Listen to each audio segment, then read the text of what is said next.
আসসালামু আলাইকুম।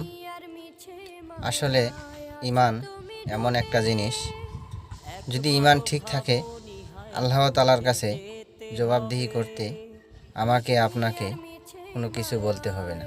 আর যদি ঈমান এবং আমল ঠিক না থাকে তাহলে আপনাকে আমাকে সব কিছুর ভিতরেই বাধা পড়বে। তাই আমরা ঈমান এবং আমল ঠিক করে আরেকজনকে উপদেশ দিই।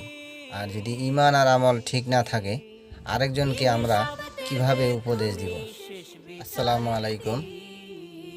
আসলে ঈমান এমন একটা জিনিস, যদি ঈমান ঠিক থাকে আল্লাহ তাআলার কাছে জবাবদিহি করতে আমাকে আপনাকে কোনো কিছু বলতে হবে না।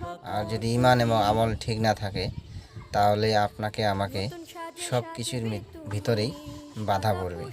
তাই আমরা ঈমান এবং আমল ঠিক করে আরেকজন